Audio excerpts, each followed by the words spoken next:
makna tidak boleh melintas sempadan. Majlis segala hormatnya, silakan.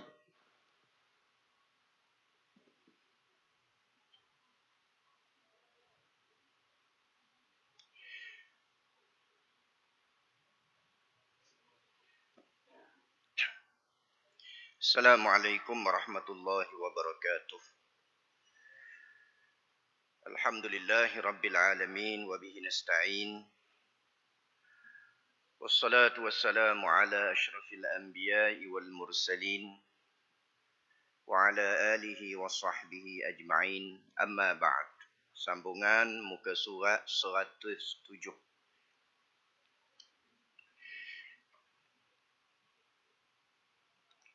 Baris yang ke-9 dari atas. 9. 107 baris yang ke-9 dari atas. Qala muallifu rahimahullahu ta'ala wa nafa'ana bi'ulumihi fid darain. Dan bahawasanya mereka itu para nabi terpelihara daripada segala dosa. Sama ada dosa besar atau dosa kecil. Sama ada sebelum jadi rasul mereka itu atau kemudian daripadanya.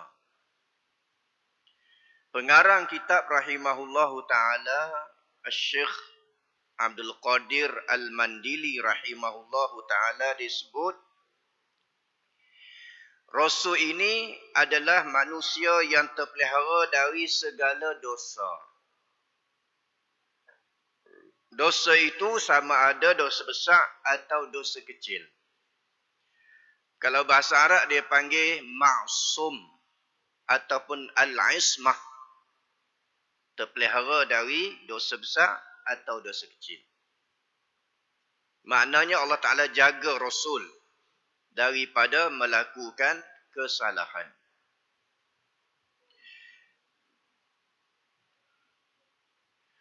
Jadi kesalahan-kesalahan yang dilakukan oleh Rasul ini Allah Ta'ala ampun.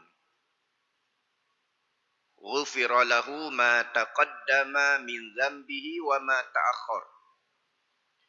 Diampunkan dosa kesalahan mereka yang terdahulu dan terkemudian. Itulah istimewanya para rasul. Namun demikian, rasul-rasul ini dia bertaubat pada Allah. Bila dia melakukan kesilapan, dia bertaubat. Contoh Nabi Adam pernah berlaku kesilapan yang diampunkan dosa oleh Allah Ta'ala. Bila Allah Ta'ala larang, wala taqraba hadhihi syajarah. Jangan kamu hampiri pokok ni, iaitulah pokok larangan dalam syurga. Fatakuna minadh zalimin. Kalaulah kamu hampiri pokok ini, kamu termasuk di kalangan orang yang zalim. Hampiri pokok pun dilarang, apatah lagi makan. Ambil pucuk dia ke, ambil daun dia ke, ambil batang dia ke, buat rempah. Lagi tak boleh. Hampir pun tak boleh. Apatah lagi makan. Sebagaimana zina. Zina tak boleh. Hampir sama juga. Wala taqrabuz zina. Innahu kana fahishatan wa sa'a sabila. Jangan hampiri zina. Sesungguhnya zina ini keji. Hampiri tak boleh, zina lagi tak boleh. Dekati pohon ini pun tak boleh, makan darinya lagi tak boleh. Ini dipanggil saddu zara'i. Saddu zara'i dengan makna menutup lubang-lubang yang membawa kepada kerosakan. Tiba-tiba Adam AS dihasut oleh Iblis. Iblis kata, Allah larang kamu dari makan buah ni sebab Allah Ta'ala tak mahu kamu kekal dalam syurga. Ataupun Allah tidak mahu kamu jadi malaikat. Inilah iblis, dia pandai propaganda. Dia kata Allah Ta'ala larang sebab tak mahu kamu jadi malaikat. Tak mahu jadi kamu ni penghuni yang kekal dalam syurga. Jadi soalnya, bodoh-bodoh kita nak ikut iblis ke nak ikut Allah Ta'ala? Nah, itulah Allah Ta'ala nak ajar kita dari kesilapan yang mana ada hikmah dia. Tiba-tiba Adam AS terpengaruh dengan iblis. Lalu dia makan daripada pohon berkenaan. Dan dia pun dihalau dari syurga bersama isterinya dan juga iblis, 3 makhluk. Adam dengan isterinya, lelaki perempuan, dan yang ketiga ialah iblis. Lalu Allah Ta'ala sebut dalam Quran, ba'duhum li ba'din adu. Kamu ini selama-lamanya akan bermusuh. Jadi sebab itulah daripada dulu sampai hari ini, sampai kiamat, kita akan bermusuh dengan iblis. Iblis ni pandai. Bayang Nabi Adam pun dia pandai tipu. Apatah lagi kita. Dan bila Nabi Adam AS sampai ke dunia, Allah Ta'ala ajar dia supaya berdoa banyak-banyak. Meminta ampun pada Allah Ta'ala. Qala Rabbana zalamna anfusana wa illam taghfir lana wa tarhamna lanakunanna minal khasirin. Berkatalah Adam dan Hawa, wahai Tuhan kami, sesungguhnya kami telah melakukan kezaliman terhadap diri kami sendiri. Kalaulah engkau tidak mengampunkan kami, kami ini termasuk di kalangan orang yang rugi. Walaupun Allah Ta'ala dah ampun dosa dia, ini Nabi-Nabi, Rasul-Rasul, tapi mereka berdoa, bertaubat kepada Allah Subhanahu Wa Ta'ala. Nabi Yunus AS pun sama. Dia banyakkan bertaubat. Sebab tu Allah Ta'ala, Nabi sebut dalam hadis, Wallahi la inni la astaghfirullah wa atubu ilaih fil yaum aksar mi'ata marrah.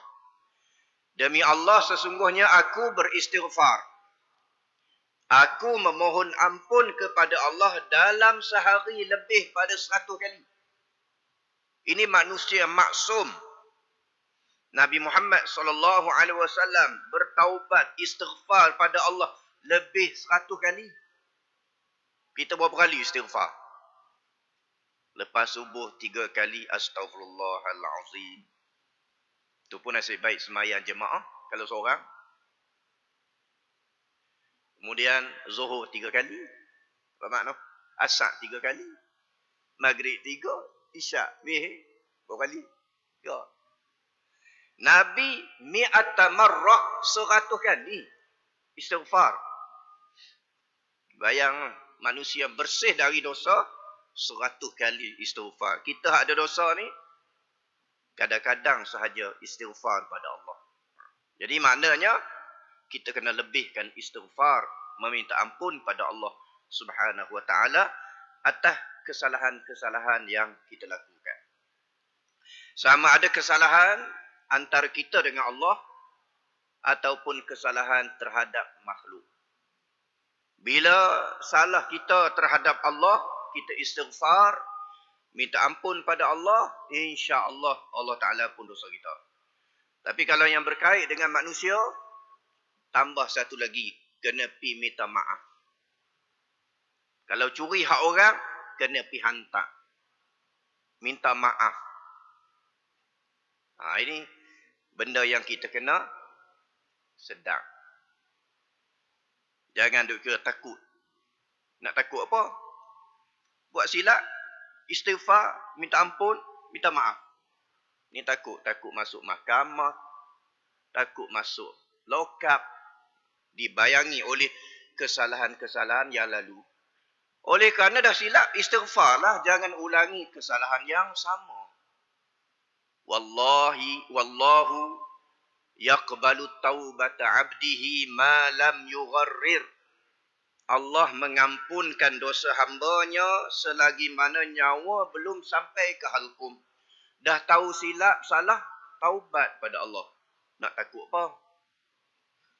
Dan seterusnya kata muallif rahimahullahu taala. Kelima, membenarkan dengan hari yang kesudahan. Jadi antara rukun iman, selain daripada percaya pada Rasul dan Rasul yang telah kita sebutkan tadi, sifat dia maksum, terpelihara dari dosa, besar maupun kecil. Yang keenamnya ialah kita beriman pada hari kiamat. Hari kesudahan. Dunia ini tak kekal. Dunia ini akan binasa. Dunia ini akan hancur. Yauma tubaddalul ard. Hari di mana Allah Ta'ala akan tukar bumi ini kepada bumi yang lain. Negeri yang ada ini pada negara-negeri yang lain. Itulah hari kiamat. Hari kesudahan. Artinya dengan adanya dan ada segala yang mengandung ia akan dia. Kita beriman dengan adanya hari kesudahan. Percaya dunia ni akan kiamat. Dunia ni akan hancur. Dunia ini akan rosak. Akan diganti dengan alam yang lain. Ini yang kita kena beriman. Bila kita beriman dengan hari kesudahan, bermakna kita akan bersiap sedia. Yaumul ma'ad. Hari yang dijanji oleh Allah itu, kita akan bersedia dengan amal soleh. Banyakkan amal soleh. Yang berbagai bentuk amal soleh yang kita lakukan. Yang boleh kita lakukan. Ada yang berbentuk perbuatan, sama ada dengan tubuh badan, lidah kita, hati kita, anggota tubuh badan kita, dan yang kedua dalam bentuk harta. Yang ketiga ialah masa kita. Jadi makna banyak modal yang Allah Ta'ala beri pada kita. Banyak modal. Sebab tu Allah Ta'ala sebut dalam Quran, Inna Allah ashtara minal mu'minina anfusahum wa amwalahum bi anna lahumul jannah. Allah beli dari orang-orang beriman diri mereka, harta benda mereka dengan syurga. Itu Allah Ta'ala sebut yang basic. Diri dan harta. Huraiannya lagi, masa kita, pemikiran kita, kita gunakan untuk agama, insya-Allah ganjaran syurga. Jangan ada berkira sangat. Sembang nak masuk syurga, tapi berkira terhadap Allah Ta'ala. Bila kita berkira terhadap Allah Ta'ala, Allah Ta'ala pun berkira dengan kita. Allah Ta'ala sebut dalam hadis Qudsi, Nabi SAW berfirman, Ana inda dhanni abdi bi. In dhanna khairan, fa khairan. In dhanna syarran, fa syarran. Aku ni kata Allah mengikut sangkaan hamba aku. Kalau hamba aku sangka aku ni baik, maka aku ini baik. Kalau hamba aku sangka aku jahat, maka aku ini jahat. Maknanya apa? Kalau kita sangka bahawa Allah ini akan mengampunkan dosa kita, Allah ampun dosa. Kalau kita kata Allah Ta'ala tak akan ampun dosa kita, Allah tak akan ampun dosa kita. Ini kena berbaik sangka terhadap Allah. Kena ada husnudzan. Husnudzan. Ana inda zanni abdi. Aku mengikut sangkaan hamba.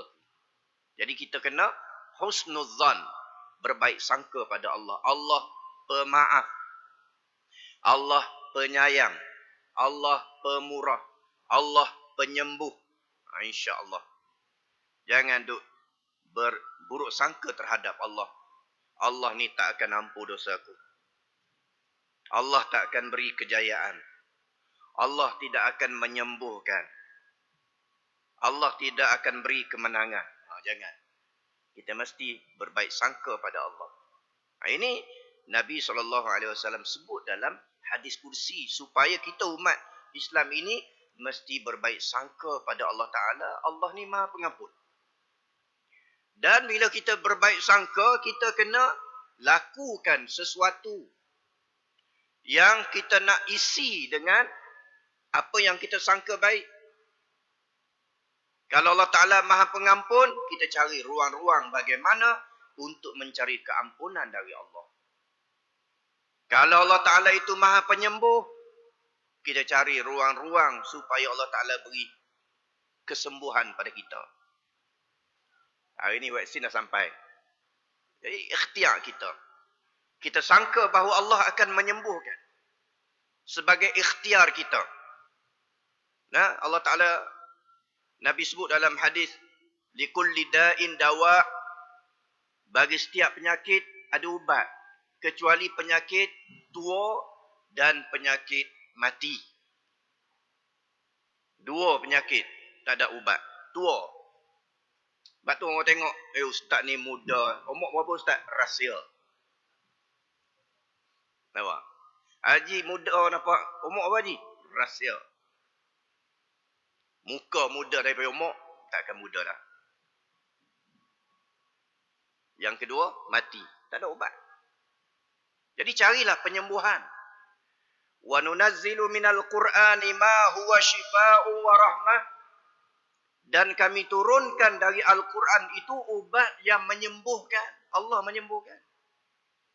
Kita kena cari usaha ikhtiar. Nabi SAW usaha ikhtiar. Cari ubat penyembuh. Bahkan Nabi ajar pada kita berubat. Antara ubat yang Nabi ajar ialah minum madu.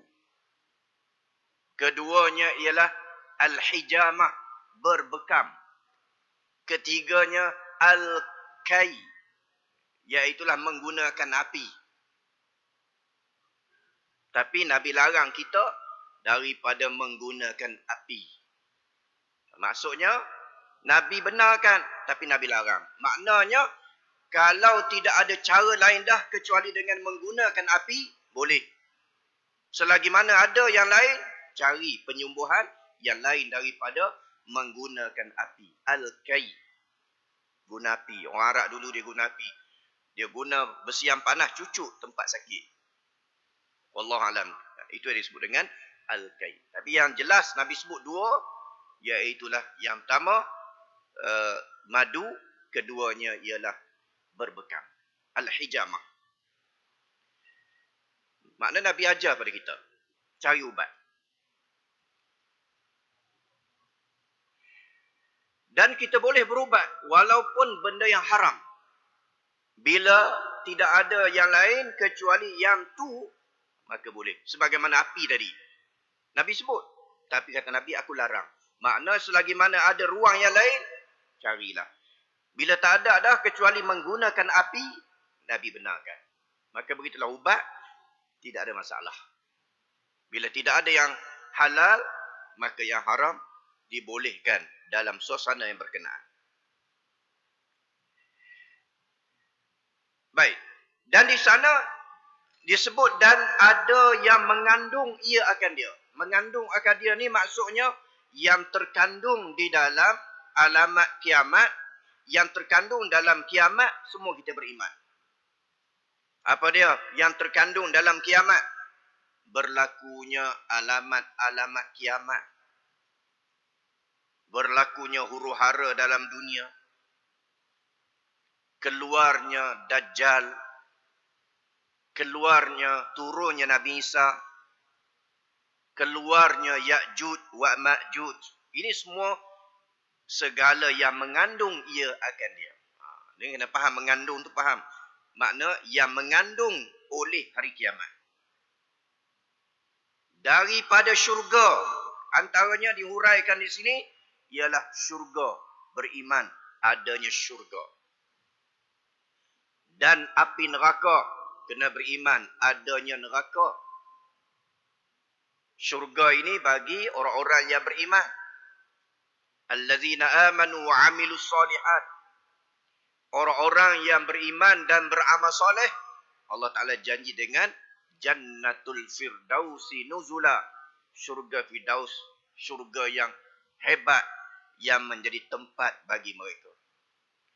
Api neraka ialah bagi mereka yang melakukan jenayah, yang melakukan dosa, baik dosa besar maupun dosa kecil, maka tempatnya neraka, kecuali mereka yang bertaubat pada Allah Subhanahu Wa Taala. Maka yang ni kita serah urusan pada Allah Taala. Walaupun dosa besar sekalipun, dia tetap masuk syurga akhirnya. Inilah pahaman ahli sunnah wal jamaah. Berbeza dengan Mu'tazilah yang mengatakan bahawa orang-orang yang melakukan dosa besar, mereka akan dimasukkan ke dalam neraka, kekal di dalamnya. Lalu kita katakan pada mereka, kita tanya mereka, habis, adakah orang-orang yang melakukan dosa besar ini, dia telah menjadi kafir?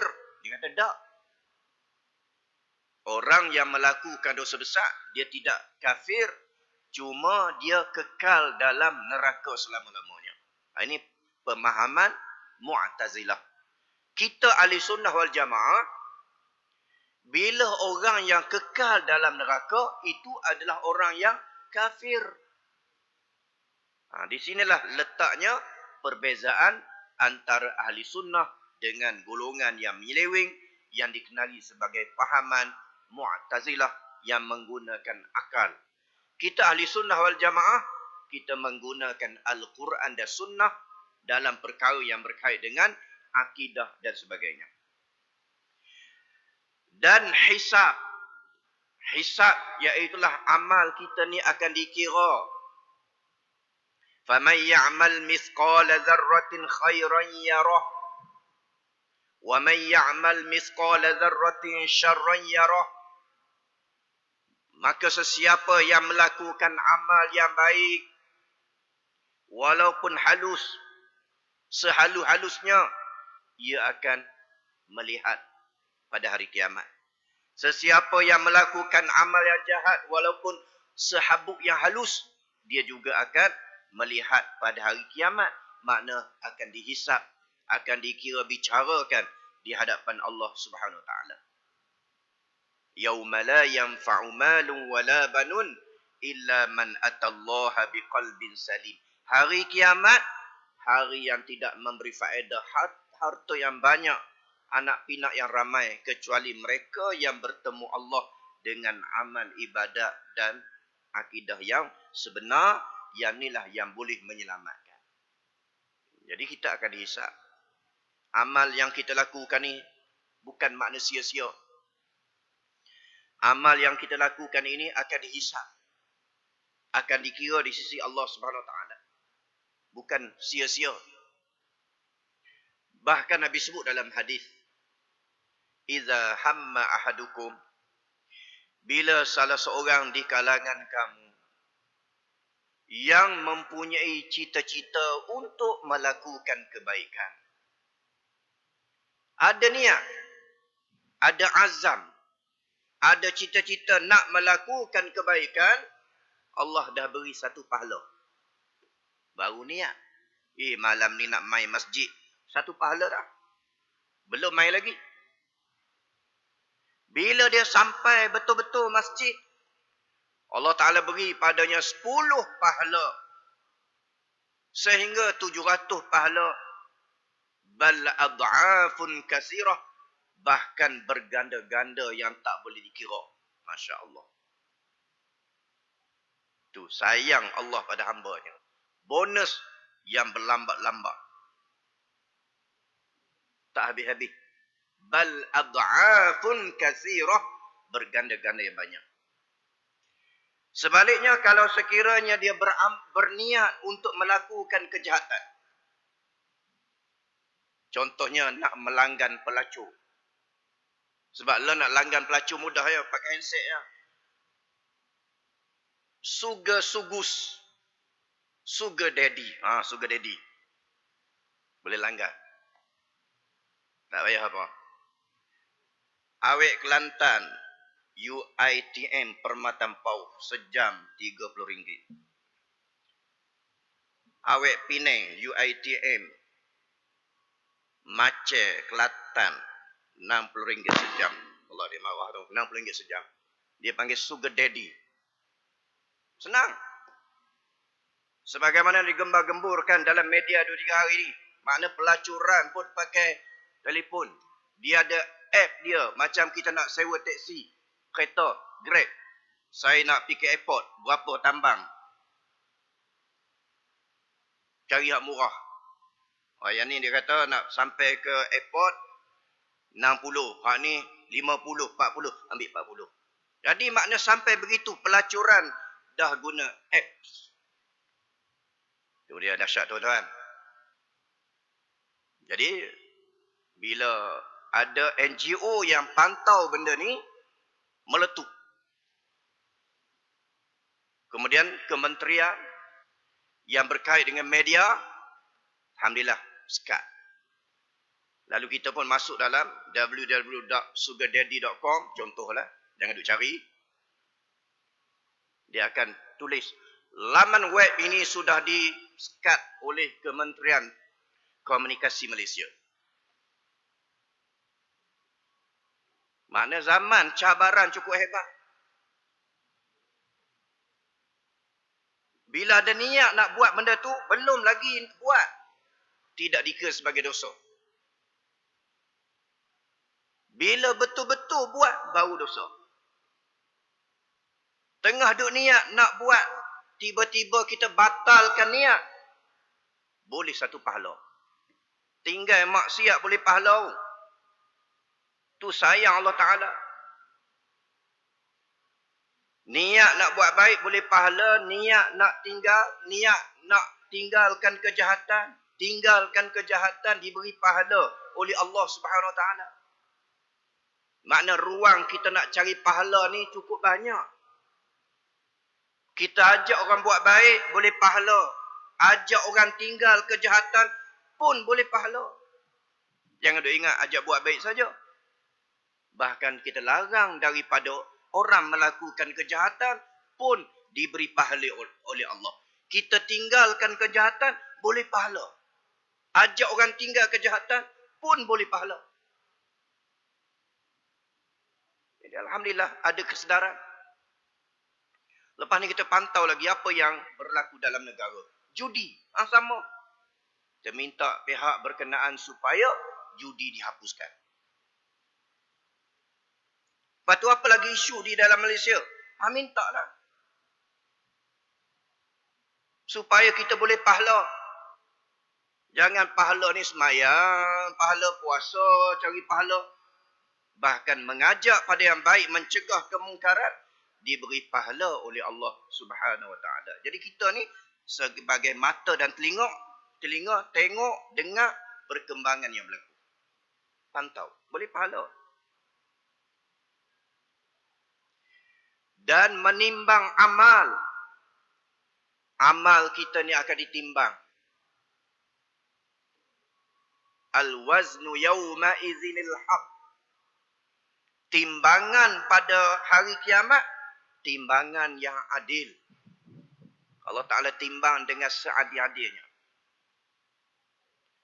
Atas dunia ni senang ya. Bila nak masuk mahkamah, cari lawyer buruk. Lepas.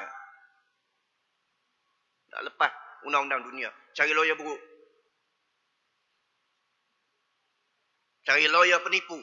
Boleh menang? Akhirat tak ada. Nak cari lawyer buruk ke, lawyer ikut law ke, tak akan lepas. Yang boleh melepaskan kita pada amal kita, akidah kita. Syafaat. Syafaat ni daripada orang-orang yang soleh. Syafaat daripada alim ulama. Syafaat daripada anak-anak yang soleh. Syafaat daripada Nabi. Tapi kalau atas dunia kita anti ulama, kami ni ulama tak boleh percaya. Kami percaya ulama hak mati dah, hak hidup tak percaya. Bila mati baru percaya. Jadi tunggu ulama mati baru percaya. Jadi hampa doalah supaya ulama ni mati cepat-cepat baru boleh percaya. Ada jenis bengong lagu tu. Ulama kalau masih hidup dia tak boleh percaya. Bila mati baru percaya. Kami percaya ulama tu hak mati. Kita kata hak hidup kami tak percaya. Maknanya Nabi macam tu juga. Masa Nabi sampaikan ajaran Islam, dia tak percaya. Bila Nabi wafat baru percaya. Rugi kita.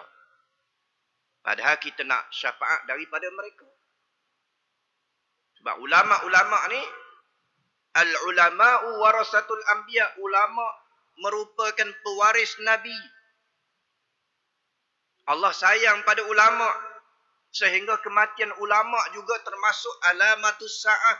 Dunia sedang berada di ambang kiamat. Makna kalau ulama mati, tak lama kiamat semakin dekat. Innallaha la yaqbidul ilma intiza'an yantazi'uhu minal ibad. Walakin yaqbidul ilma biqabdil ulama.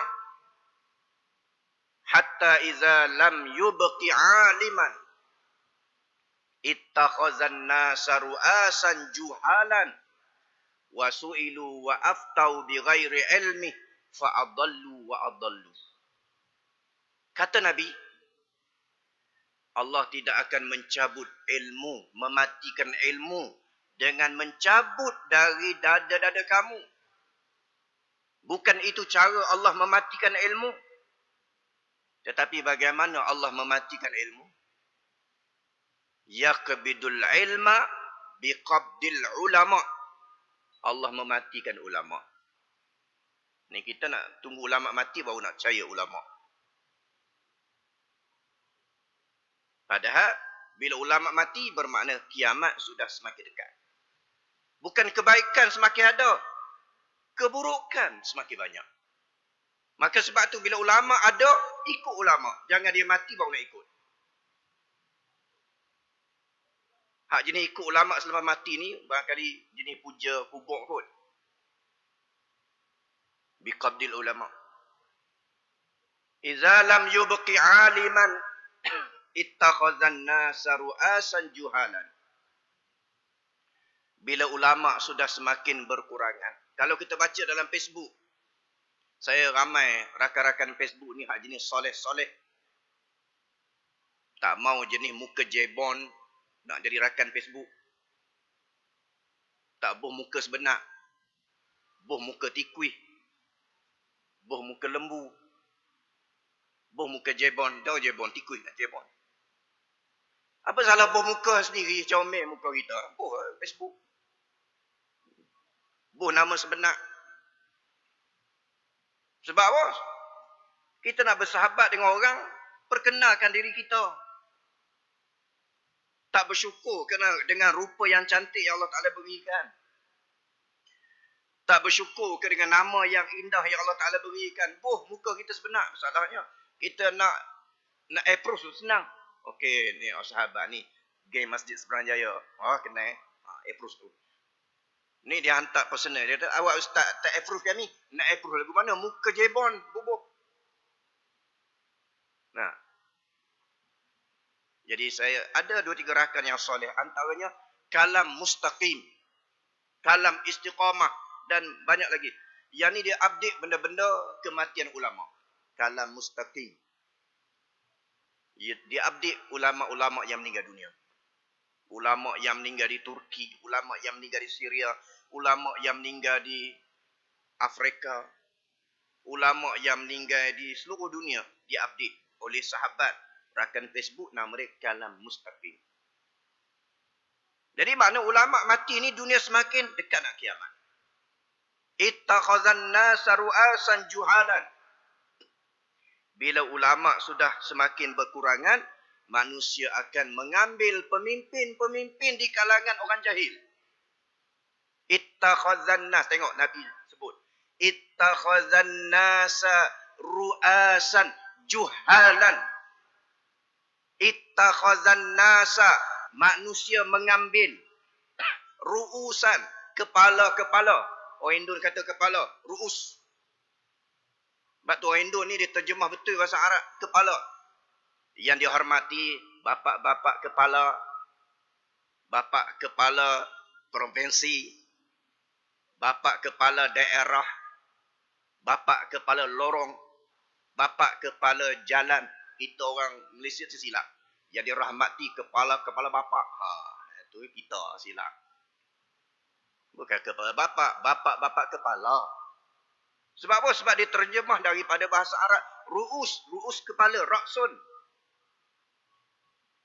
Bila ulama mati, mereka akan mengambil kepala-kepala pemimpin-pemimpin di kalangan orang jahil. Seorang orang jahil diangkat, Orang jahil diangkat, dia akan tidak berpandu Quran dan hadis. Dia ikut rasional. Sebab apa judi dihalalkan? Contohlah, judi ini bagus. Kerana dia boleh menguntungkan ekonomi. Sebab apa? Ittakhazan nasa ru'asan juhalan. Manusia akan mengambil pemimpin-pemimpin di kalangan jahil, orang jahil. Sebab apa jenis Islam ni payah? Sebab yang jenis Islam ni masyarakat payah nak terima. Dia rasional. Tapi orang yang berilmu, dia berpandukan hukum. Soal orang boleh terima tak terima, itu dia akan jelaskan. Contoh dalam isu vaksin 2-3 hari ini, hari Jumaat ini kita akan ada forum perdana. Akan dijelaskan apa itu vaksin. Sebab macam-macam dia sebut. Vaksin ini perancangan Yahudi. Vaksin ini dia akan masukkan chip. Menyebabkan mereka boleh kesan kita berada di mana. Vaksin ini dibuat oleh Yahudi. Sebenarnya, vaksin ini ada antara yang terlibat membuatnya ialah warga Jerman yang ianya adalah Muslim. Tapi sebab kita tak kaji habis, kita mudah melenting dalam isu-isu. Ulama-ulama ni dia ada majma' fiqhi. Antara majma' fiqhi terletak di Saudi Arabia. Majma' fiqhi. Makna ulama-ulama fiqh bersidang di situ. Dan dia menghimpunkan semua kepakaran. Kalau bidang Islam yang melibatkan soal ekonomi, akan dimasukkan pakar-pakar bank, muamalat Islami. Kalau yang melibatkan soal kesihatan, doktor perubatan masuk sekali dalam majma' fiqhi. Yang melibatkan undang-undang, dia akan panggil pakar undang-undang. Duduk sekali dalam majma' fiqhi. Melibatkan apa lagi? Dia akan masuk sekali, maka dia akan bincang, mesyuarat secara kolektif, secara jamaah yang melibatkan kepakaran yang berbagai bidang. Itu dipanggil majma' fiqhi yang berpusat di Mekkatul Mukarramah. Ini kita bukan pakar ekonomi, bincang ekonomi. Jam. Kita bukan pakar perubatan, duk bincang bab perubatan. Jam. Nampak? Itu isu dia. Jadi Islam ni mudah. Kita bincang secara jamaah. Kumpul, duduk sekali. Bincang mengikut kepakaran masing-masing dan bagaimana pandangan Islam mengenai benda ni. InsyaAllah tak terbabas. Sebab apa? Nabi SAW sebut dalam hadis, Yadullah ma'al jama'ah.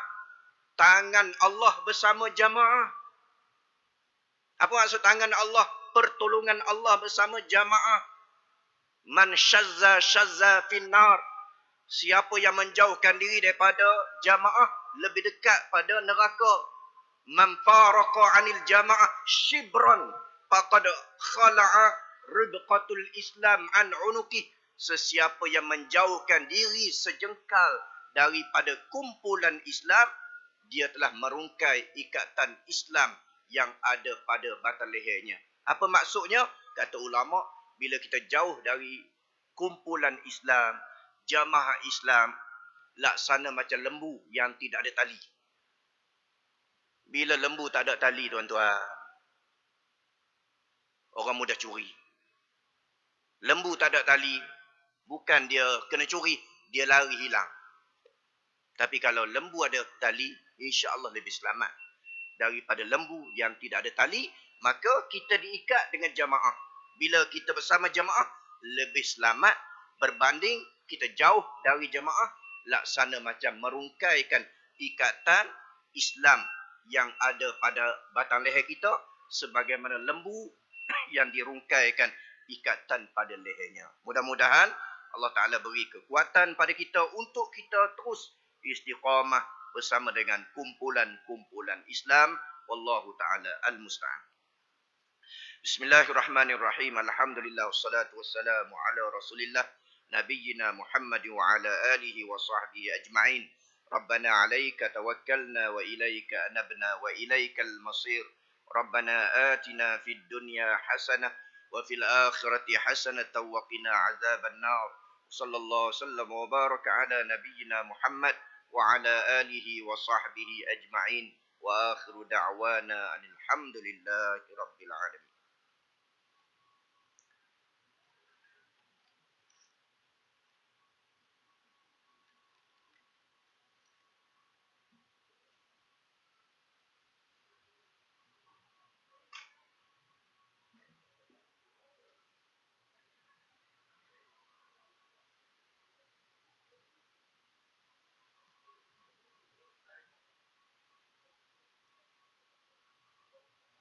أعوذ بالله من الشيطان الرجيم. بسم الله الرحمن الرحيم. اللهم صل على